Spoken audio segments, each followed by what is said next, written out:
Hello everyone, welcome to Namrata educates. तो MP set का exam 1 मार्च को है। आई होप आप सभी की तैयारी अच्छे से हो गई होगी, तैयारी चल भी रही होगी। वो तो लास्ट टाइम तक चलती रहती है। तो थंबनेल देख कर आए हो, तुक्का कैसे लगाना है, तुक्का लगाने की ट्रिक्स। ठीक है, थंबनेल देखा है तो पहले मैं क्लियर कर दूं कि ये वीडियो उनके लिए है जिन्होंने पढ़ाई की है। जिन्होंने बिल्कुल भी पढ़ाई नहीं की है, जिनको कुछ भी नॉलेज नहीं है, उनको सिलेबस ही नहीं पता है, तो ये वीडियो उनके लिए बिल्कुल भी नहीं है। तो तुक्का कब तभी काम आता है जब आपने पढ़ाई की हो। तुक्का लगाने का मतलब ये नहीं होता है कि आंख बंद करके कुछ भी रैंडम लगा देना, है ना, वो कभी काम नहीं आएगा।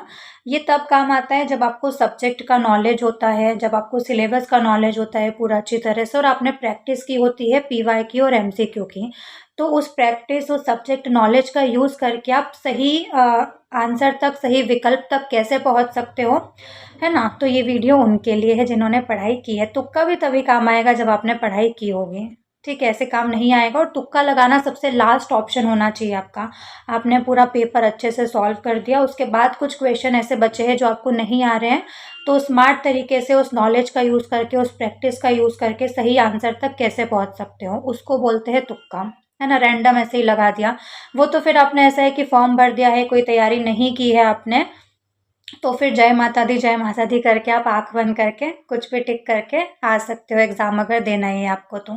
और ये भी याद रखना कि भगवान किसका साथ देंगे, एक वो जिसने मेहनत करी है उसका, या फिर एक वो जो टालम टोली कर रहा था कि कल से पढ़ूंगा, परसों से पढ़ूंगा, है ना। और कल परसों करते करते वो एग्ज़ाम का दिन भी आ गया है। और रील्स स्क्रॉल करने में लगे थे, पढ़ते हैं 5 मिनट बाद पढ़ेंगे, 10 मिनट बाद पढ़ेंगे, करते करते 1 घंटा 2 घंटा दिन और महीने निकलते गए, और एक जो था वो एक तैयारी करने में लगा था, मेहनत करने में लगा था। ठीक है, तो तुक्के भी उसी के लगेंगे जिसने मेहनत करी है, पढ़ाई करी है। तो देखो, आपको पता ही होगा, 2 पेपर होते हैं। पेपर 1 जो सभी के लिए कॉमन होता है, और पेपर 2 जो आपका सब्जेक्ट होता है पीजी का, वो आपका पेपर 2 रहेगा। ठीक है, तो 150 क्वेश्चन रहेंगे, 50 पेपर 1 के और पेपर 2 के 100 क्वेश्चन रहेंगे।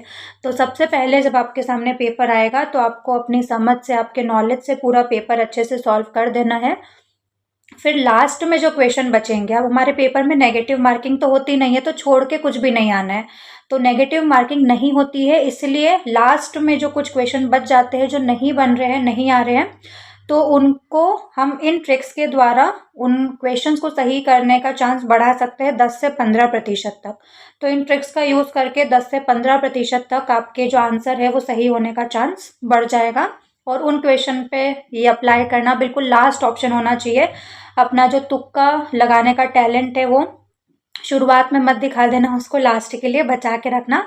तो पूरा पेपर अच्छे से सॉल्व करने के बाद जो लास्ट के कुछ क्वेश्चन बच जाएंगे, उसमें आप इन ट्रिक्स को अप्लाई कर सकते हो। ठीक है, तो नेगेटिव मार्किंग नहीं है आपकी परीक्षा में। तो जब लगाना ही है तुक्का, कुछ ना कुछ टिक करना ही है, तो स्मार्ट तरीके से गैस करो। अब वो स्मार्ट तरीके क्या हो सकते हैं वो देखते हैं। सबसे पहला है एलिमिनेशन मेथड। सबसे बेस्ट यही तरीका होता है, एलिमिनेट करते जाना। अगर आपने सच में पढ़ाई की है, आपको सब्जेक्ट का नॉलेज है, आपने प्रैक्टिस करी है, तो एलिमिनेट करके आप सही आंसर तक श्योरली पहुंच जाओगे। ABCD 4 ऑप्शन होते हैं। इन 4 में से अगर आपने पढ़ाई की है तो आप 2 ऑप्शन को आराम से एलिमिनेट कर दोगे, तो आपके 50% तक आंसर सही होने का चांस हो जाएगा। ठीक है, नेक्स्ट देखते हैं, ऑल ऑफ द अबव या A एंड B बोथ। अगर 4 ऑप्शन में से जो सबसे लास्ट होना चाहिए, अगर आपको चारों में से पता है क्या सही आंसर है, फिर तो आपको वही लगाना है। ये तो सबसे लास्ट में जब आपको बिल्कुल कुछ नहीं आ रहा है, तो 60 से 70% तक ये चांस होता है कि all of the above answer होगा, या फिर A and B both answer होगा।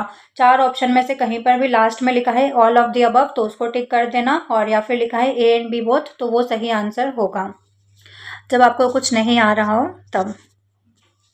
द लॉन्गेस्ट ऑप्शन, अब 4 में से जो सबसे बड़ा ऑप्शन होता है उसके चांस ज़्यादा होते हैं कि वही सही आंसर होगा। जैसे कि एक एग्जाम्पल यहाँ पर लिखा है कि शिक्षण एक कला है, शिक्षण एक विज्ञान है, और ये सी वाला सबसे लंबा लिखा है कि शिक्षण एक संवादात्मक प्रक्रिया है जो मुख्य रूप से छात्रों के व्यवहार में वांछित परिवर्तन लाने के लिए तैयार की जाती है, या फिर इनमें से कोई नहीं।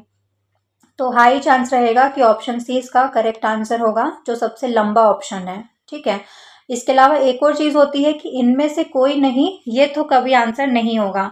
मतलब आपको पता है कि ये आंसर हो सकता है तो फिर इसको टिक करना, लेकिन आपको नहीं पता है तो सिर्फ 10% चांस होते हैं कि इनमें से कोई नहीं आंसर होगा।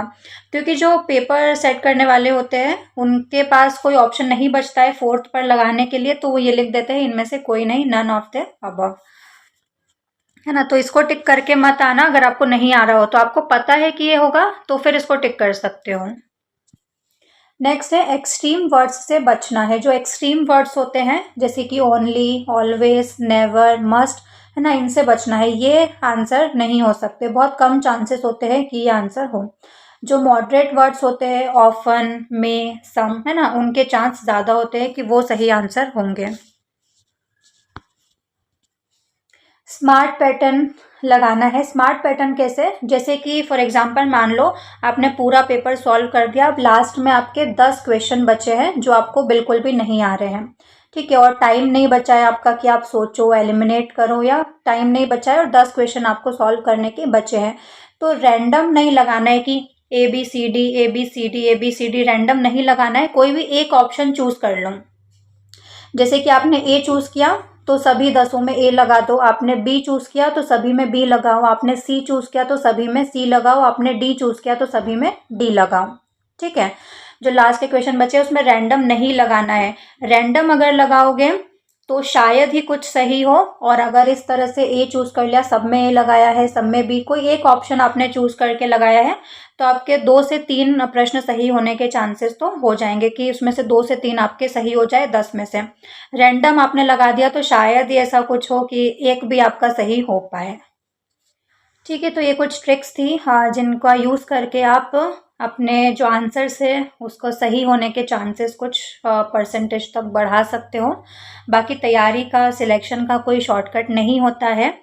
एग्ज़ाम में आपका जो प्रेजेंस ऑफ माइंड है वो ज़्यादा काम आता है, तो लॉजिकल तुक्का लगाना है। ठीक है, ऐसे ही रैंडम तुक्का नहीं लगाना है, लॉजिकल गेस होना चाहिए बिल्कुल, जो जिसमें आपकी तैयारी जो आपने करी है वो बहुत ज़्यादा काम आने वाली है। क्योंकि कहा जाता है ना कि जो हार्डवर्क है वो हमेशा टैलेंट को बीट करता है। आप में चाहे कितना ही टैलेंट हो, लेकिन जो जिसने हार्डवर्क किया है, इस तरह की एग्ज़ाम सिर्फ वो ही निकाल सकता है जो हार्डवर्क करता है, जो मेहनत करता है। ठीक है, आप किस सब्जेक्ट से नेट या सेट की तैयारी कर रहे हो वो कमेंट्स में ज़रूर बताना। इसके अलावा वीडियो को ज़्यादा से ज़्यादा शेयर कर देना अपने सभी दोस्तों के साथ जो इस परीक्षा की तैयारी कर रहे हो। सब्सक्राइब करना चैनल को, बेल आइकन ज़रूर से प्रेस कर देना, क्योंकि हम जल्दी ही MPPSC और ग्रुप 4 की जो क्लासेस है वो उस पर स्टार्ट होने वाली है, बिल्कुल फ्री ऑफ कॉस्ट रहेगी। तो MPPSC और ग्रुप 4 की तैयारी करेंगे। PDFs के लिए टेलीग्राम चैनल ज़रूर से ज्वाइन कर लेना। टेलीग्राम चैनल का लिंक आपको डिस्क्रिप्शन बॉक्स में मिल जाएगा। इसके अलावा स्क्रीन पर देखो MP सेट की प्लेलिस्ट शो हो रही है, उसमें मैंने अभी जो पेपर फर्स्ट है उसकी 10 यूनिट का मैराथन क्लास लिया था। 1.5 घंटे की क्लास है, उसमें जो भी इम्पोर्टेंट था पेपर 1 का वो सभी मैंने उसमें पढ़ाया था, तो उस वीडियो को ज़रूर से देखना। और यूनिट 1 और यूनिट 2 के MCQ सॉल्व करवाए थे, तो उनको भी आप देख सकते हो, प्रैक्टिस कर सकते हो। तो आज के लिए बस इतना ही, मिलते हैं नेक्स्ट वीडियो में। जय हिंद।